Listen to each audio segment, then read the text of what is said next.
शान्तकारं भुजगशयनं पद्मनाभं सुरेशं विश्वधारं गगनसदृशं मेघवर्णं शुभांगं लक्ष्मीकान्तं कमलनयनं योगिर्विध्यानगम्यं वन्दे विष्णु भवभयहरं सर्वलोकैकनाथम्।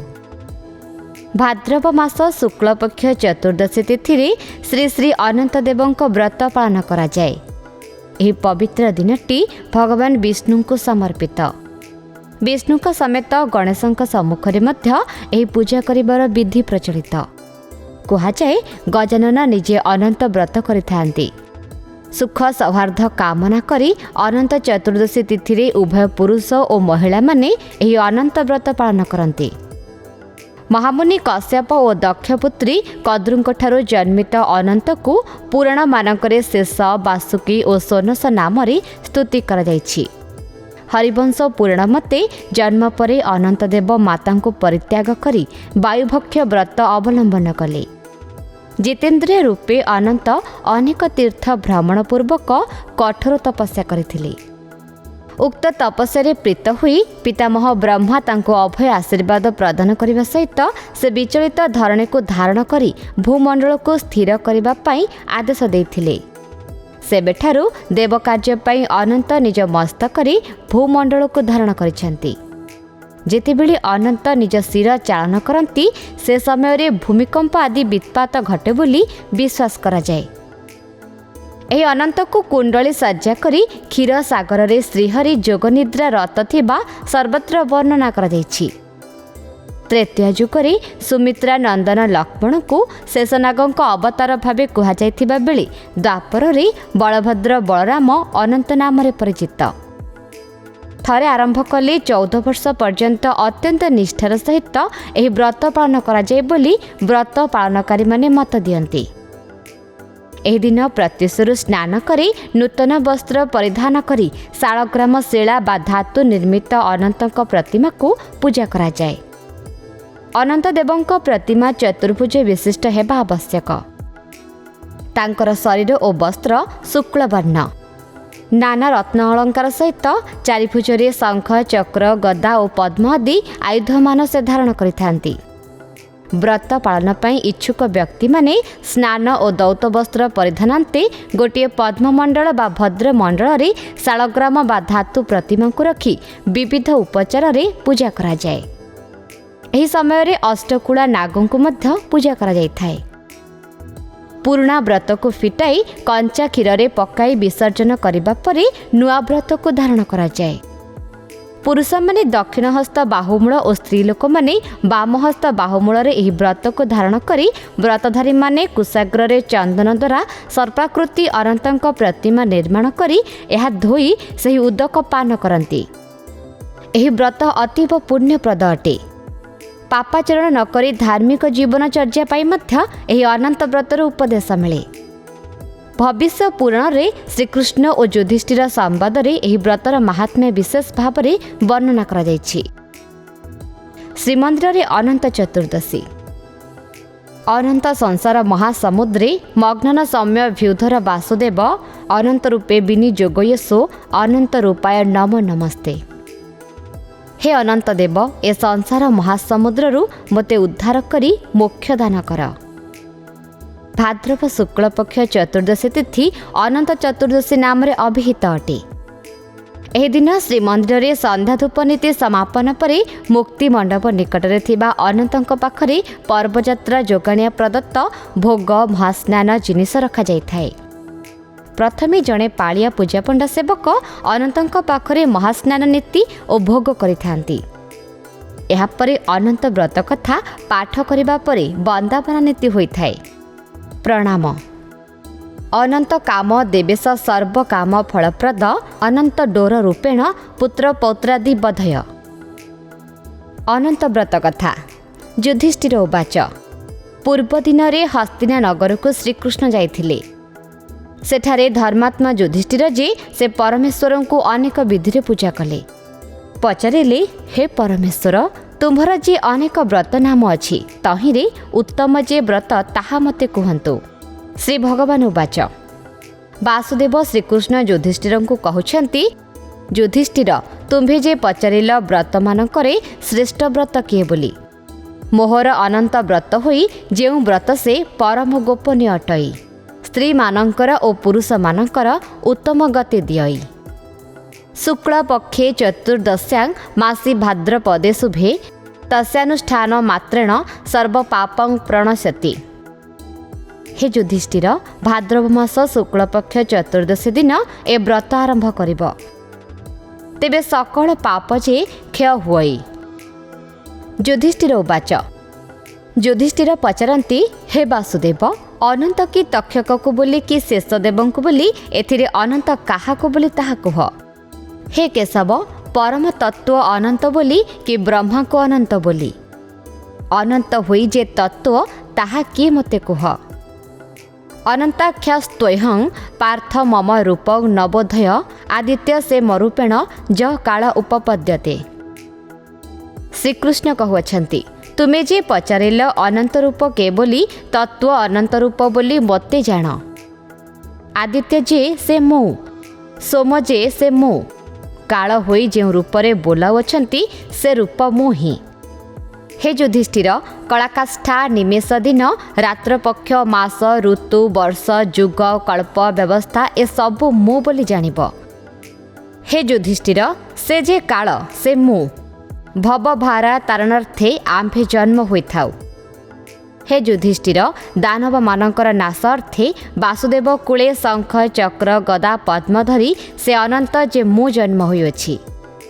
ହେ ଯୁଧିଷ୍ଠିର, ମୁଁ ବ୍ରହ୍ମା, ମୁଁ ଆଦିତ୍ୟ, ମୁଁ ଶେଷ ଯେ ପୃଥିବୀ ଧରିଅଛନ୍ତି ସେ ମୁଁ, ଈଶ୍ୱର ଯେ ସର୍ବବ୍ୟାପୀ ସେ ମୁଁ, ସବୁଠାରେ ମୁଁ ହିଁ ଅଛି।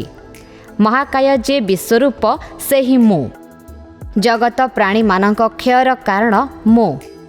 ହେ ଯୁଧିଷ୍ଠିର, ତୋତେ ଯେ ରୂପ ଦେଖାଉଅଛୁ ସେ କେବଳ ପ୍ରତ୍ୟୟ ନିମିତ୍ତ ଅବତାର ଅଟଇ, ପରମ ଯୋଗୀମାନେ ମୋତେ ଧ୍ୟାନ କରି ନ ପାଆନ୍ତି।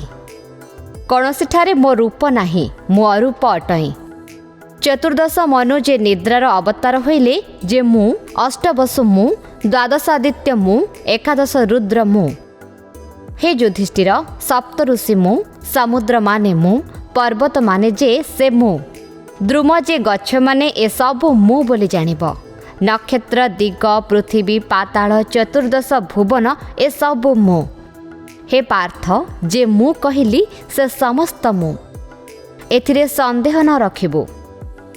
ଯୁଧିଷ୍ଠିର ଉବାଚ। ଅନନ୍ତ ବ୍ରତ ମହାତ୍ମ୍ୟଂ ବିଧିଂ ବିଧି ବିଦାମ୍ବର, କିଂ ପୁଣ୍ୟଂ କିଂ ଫଳଂ ଚାସ୍ୟ ଅନୁଷ୍ଠାନ ବ୍ରତଂ ନୃଣଂ। ଯୁଧିଷ୍ଠିର ପଚାରିଲେ, ହେ ପରମେଶ୍ୱର, ଏ ଅନନ୍ତ ବ୍ରତ ଯେ କହିଲ ଏଥିରେ ବିଧି କୁହ, ଏହା କଲେ କି ପୁଣ୍ୟ କି ଫଳ ହୁଅନ୍ତା ତାହା କୁହ, କେମନ୍ତ ପ୍ରକାରେ ବ୍ରତ କରିବ ତାହା ମଧ୍ୟ କୁହ। ହେ ବାସୁଦେବ, ପୂର୍ବକାଳରେ ଆଦ୍ୟରେ ମର୍ତ୍ତ୍ୟରେ କେ ପ୍ରକାଶ କଲା, ହେ ପ୍ରଭୁ, ଏ ବ୍ରତ କଥା ମୋତେ ବିସ୍ତାର କରି କହିବା ହେଉ। ଶ୍ରୀକୃଷ୍ଣ ଉବାଚ। ଶ୍ରୀକୃଷ୍ଣ କହୁଅଛନ୍ତି, ହେ ଯୁଧିଷ୍ଠିର, ପୂର୍ବକାଳରେ ସତ୍ୟଯୁଗରେ ସ୍ୱମନ୍ତ ବୋଲି ଏକ ବ୍ରାହ୍ମଣ ବଶିଷ୍ଠ ଗୋତ୍ରରେ ଜାତ ହୋଇଥିଲେ। ତାହାର ଭର୍ଯ୍ୟା ତତ୍ ସ୍ୱରୂପ ଅଟଇ। ଭୃଗୁ ବୋଲି ଏକ ବ୍ରାହ୍ମଣ ଥିଲେ, ସେ ତାଙ୍କ ଦୁହିତା। ହେ ଯୁଧିଷ୍ଠିର, ତାହାର ନାମ ଦୀକ୍ଷା। ସେ ବେଦ ବିଧିମାନ ଯେମନ୍ତେ କହିଛନ୍ତି ସେ ପ୍ରକାର ସୁମନ୍ତକୁ ବିବାହ କଲା। ତାହାର ଏକ ଦୁହିତା ଜନ୍ମ ହୋଇଲା, ସେ ସର୍ବଲକ୍ଷଣ ଅଟଇ। ହେ ଯୁଧିଷ୍ଠିର, ସେ କନ୍ୟାର ନାମ ସୁଶୀଳା। ସେ ସ୍ୱଭାବେ ସୁଶୀଳା ଅଟଇ। ମାତା କୋଳରେ ସେ ବଞ୍ଚୁଥାଏ। ସେ କନ୍ୟାର ମା ଯେ ଦୀକ୍ଷା। ସେ ଥୋକାଏ କାଳ ଉତ୍ତାରୁ ଜ୍ୱର ରୋଗରେ ପୀଡ଼ିତା ହୋଇଲା। ହେ ଯୁଧିଷ୍ଠିର, ସେ ବ୍ରାହ୍ମଣ ତାକୁ ନଦୀକି ଘେନିଗଲା। ସେଠାରେ ସେ ବ୍ରାହ୍ମଣୀର ପରଲୋକ ହୋଇଲା। ସୁମନ୍ତ ସେ ବ୍ରାହ୍ମଣ ସେ ସ୍ତ୍ରୀର ଊର୍ଦ୍ଧ୍ୱ ଦୈହିକ କ୍ରିୟା କଲା, ଯଥାବିଧି କ୍ରିୟା କରି ଶୁଦ୍ଧ ହୋଇଲା। ହେ ଯୁଧିଷ୍ଠିର, ସେ ବ୍ରାହ୍ମଣ ଯେ ସୁମନ୍ତ ସେ ପୁଣି ଏକ କନ୍ୟା ଏକ ବିବାହ କଲା। ଧର୍ମପୁତ୍ର ବୋଲି ଏକ ବ୍ରାହ୍ମଣ ଥିଲା, ସେ ତାହାର ଦୁହିତା। ସେ କନ୍ୟାର ନାମ କର୍କଶା। ହେ ଯୁଧିଷ୍ଠିର, ସେ କନ୍ୟା ସ୍ୱଭାବେ କର୍କଶା ଓ ଦୁଶୀଳା, ନିତ୍ୟ କଳହ କରୁଥାଏ। ସେ ବ୍ରାହ୍ମଣ ଦୁହିତା ଯେ ଶିଳା, ସେ ଗୃହର ଯେ ଅର୍ଚ୍ଚନା ତାହା କରୁଥାଏ। ସେ ବ୍ରାହ୍ମଣ ଦୁହିତା ଯେ ଶିଳା, ସେ ତାହାର ଘଟ ଗୋଟିକରେ ଚତୁର୍ବା କରି ରକ୍ତ ଶୁକ୍ଳ କୃଷ୍ଣ ଏମନ୍ତ ଚୂର୍ଣ୍ଣ କରି ଶଙ୍ଖ ଚକ୍ର ଗଦା ପଦ୍ମ ତୋରଣମାନ ଲେଖୁଥାଏ। हे युधिष्ठिर एक दिन एहीपरि चित्र लेखु सुमंत ब्राह्मण दुहितार शरीर देखि विचारिला दुहितार युवावस्था होइला। हे युधिष्ठिर ब्राह्मण यौवन चिन्ह देखि अत्यंत दुखित होइला। काहाकु देव बोली चिंता कला। एक ब्राह्मण कौंडिन्य बोली से समस्त ब्राह्मण श्रेष्ठ अटई। ताकु विचारी मनरे दत्त कला। वेद विधि ताकु विवाह देला। से कौंडिन्य ब्राह्मण श्वशुर जी सुमंत ब्राह्मण भार्या पाखकु जाई पचारिला, हे गृहिणी जामाता जे तांकु संतोष करिबा पई किछि यौतुक देबा। कर्कशा ताहा शुणी क्रोध होई घर को गला। घर को जाई जे कर्कशा पति को बहुत भर्सना कला। पेड़ी रे थिबा द्रव्यमान धरी कांदी पितागृह को यात्रा कला। हे युधिष्ठिर से सुमंत ब्राह्मण घरे भोजन अवशेष जो द्रव्य थिला से द्रव्यमान जामाता को पाथ्य देई यथा विधान रे बरकन्या को विदाय देला। हे युधिष्ठिर से कौंडिन्य ब्राह्मण शिलकन्या को विधिवत विवाह कला। से अत्यंत सुंदरी अटई। हे युधिष्ठिर से कौंडिन्य भार्या से शिला ताहा तुले गोरथरे चढ़ी मंद मंद होई फल्लु नदी निकटे प्रवेश होइला। से शिला जे केमंत अटई चंद्रमा प्राय मुख अटई। से गृहस्थ तुले जाऊ जाऊ नदी तटरे पहुँचिला। श्रीकृष्ण कहुअछंती हे युधिष्ठिर शिला को घेनी मध्याह्न भोजन बेले नदी तीरे प्रवेश हुअन्ते। शिला देखिला जे फल्लु नदी तीरे रक्तवस्त्र परिधान करी शत परिमल स्त्री माने अछंती। हे युधिष्ठिर शुक्ल चतुर्दशी दिन गोटिए गोटिए करी पूजा करुथिबा देखि शिला सेमानंकु पचारिला। हे युधिष्ठिर जेतेबेले शिला सेमानंकु पचारिला ए व्रतर नाम कौन, सेमाने कहिले हे आर्य अनंत व्रत ए। से शिला कन्या स्त्री मानंकु पचारिला कि विधान रे करी काहाकु पूजा करुअछ, कि दान देउअछ। तुम्भे माने कहिले मु एमंत करिबी। से नगर स्त्री माने शिला को कहुअछंती उत्तम जे शारद चाउल ता 2 पोष चूर्ण करिब। से चूनारे 2 गोटी पाला नारायण को स्मरण करिब। से स्त्री माने शिला को कहिले से पिठारू गोटिए ब्राह्मण हस्तरे देव, गोटिए आपण भोजन करिब। नदी तीरे अनंत पूजा करी कथा कही श्रावण करिब। हे युधिष्ठिर से स्त्री माने शिला को कहिले हे शिला स्नान करी अनंत जे जगतर प्रभु एहांकु मंडल रे गंध पुष्प धूप दीप नैवेद्य चतुसम पीत वस्त्र आचमन्य देई पूजा करिब। हे आर्य तहि उतारू कुंकुमाक्त चतुर्दश ग्रंथियुक्त करी एक व्रत करिब। हे शिले जत्न करी ए व्रत ए प्रकारे करिब। पुरुष माने दक्षिण करे बांधिबे, स्त्री माने बाम करे बांधिबे। यह क्रम रे चतुर्दश पर्यंत करिब। अनंत संसार महासमुद्रे मग्नं सन भूधर वासुदेव अनंत रूपे विनियोगयत्वं अनंत रूपाय नमस्तस्ते। यह श्लोक पाठ करी अनंत को प्रार्थना करी कहिब, हे अनंत ए संसार महासमुद्रु मते उद्धार करी मोक्ष दान कर। यह कही प्रणाम करिब। से स्त्री माने बोलुअछंती हे शिले एही मंत्र पढ़ी डोर बाहुमूले बांधी आचार्य को दक्षिणा देव। विश्वरूप जे अनंत ताहांकु पूजा करी व्रत बांधिब। पुत्र अधे ब्राह्मण हस्ते देव, अधे भोजन करिब। ए व्रत एमंत अटई। से स्त्री माने कहुअछंती हे शिले तुम्भे व्रत कला परे तांबूल मैथुन जे पति सहवास शयन एमान त्याग करिब। यह व्रतर विधि बोली जान। एबे गृह को जाओ। हे युधिष्ठिर से फल्लु नदी तटरे से स्त्री माने शिला को ए व्रतर विधान जे ताहा कहिले। शिला जे से ए प्रकार व्रत कले। बाप जे सुमंत ब्राह्मण तांको घरु गोरथरे आसिला बेली जो द्रव्यमान आनिथिला ताहा ब्राह्मण को देले। पति पत्नी दुहे एकत्र होई थोकाए भोजन कले। हे युधिष्ठिर से नदी तीर से व्रतरे हृष्ट होई करी जे से पति पत्नी होई गोरथे आपण आश्रम को गले। वासुदेव कहुअछंती हे युधिष्ठिर से 2 जण आश्रम रे हुअन्ते देखिले व्रत प्रसाद रूप करी बहुत उत्तम होइले। हे युधिष्ठिर से कौंडिन्य ब्राह्मण आउ ता पत्नी मणिमाणिक युक्त से माळ ताहा आभरण होइले। से ब्राह्मण अतिथि मानक सेवा कले, पुत्र पौत्र रे युक्त हेले। से शिला दिव्य वस्त्र दिव्य अलंकार मान आभरण होई सावित्री प्रतिमा प्राय दिसिला। हे युधिष्ठिर से कौंडिन्य दिने भार्यर बहुमूल को चाहिला एक व्रत बंधा अच्छी पचारिला ए तुम्भर कि शिला बोलुअछंती जो प्रसादरू अचलाचल लक्ष्मी होईछि से अनंत व्रत ए वासुदेव कहुअछंती हे पांडव हे युधिष्ठिर शिला वचन शुणी कौंडिन्य रोष कला अनंत होइके मु न जाणई एमंत कही व्रत को छिंडाई पकाईदेला। हे युधिष्ठिर से ब्राह्मण शिलांक हस्तरू व्रत छिंडाई ज्वलंत अग्नि रे पकाईदेला। शिला जे से बेगे धाई जाई कहिला कि कर्म कल एमत कही व्रत बन्हीरू तोली दूध हांडी रे पकाइला। हे युधिष्ठिर शिला ब्राह्मण को बोलुअछंती देव देवेश जे अनंत ताहाकु सेवा करी ए व्रत करिथिले तुम्भे अवज्ञा कल विष्णुद्रोही हेला से अवज्ञारू से ब्राह्मणर सकल संपत्ति चोर घेनी कले मूषा माने द्रव्य हरण कले जहाकु जहा देला से आउ फेराई देला नाही बंधु माने कलह कले मित्र माने ताहार अमित्र हेले लोके ताहा संगरे कथा कहिले नाही अनंतंक कोपरु ए सबु घटिला। सेतेबेले शिला से कौंडिन्य को बहुत भर्सना कला भो स्वामी तू बाई होइलु तोहर श्रीक्षय हेला। से ब्राह्मण मनरे विषाद पाई कहिले अनंत काहीं अछंती तांको केमंते देखिबी एमंते विचारिला। हे पार्थ से ब्राह्मण निरसन व्रत कले हरि को आत्मा निवेदन करी शरण पशिले विफल होई जन वर्जित जो बनस्थ तहिरे पशिले। से ब्राह्मण अरण्य भितरे बड़ आंब गछ गोटिए देखिला फल पुष्प पूर्ण होइछि श्मशान गृह परी पक्षी माने से वृक्ष को त्याग करियछंती। हे युधिष्ठिर से ब्राह्मण वृक्ष को पचारिला तुम्भे अनंत को देखिल कि से वृक्ष ब्राह्मण को कहिला अनंत किए मु ताहाकु न जाणई। श्रीकृष्ण कहुअछंती हे युधिष्ठिर से कौंडिन्य ब्राह्मण को से फलिला आंब गछ बोइला मु जेबे अनंत को देखि थांती एमर उत्तम फलमान काहेकि अभक्ष्य हुअंता।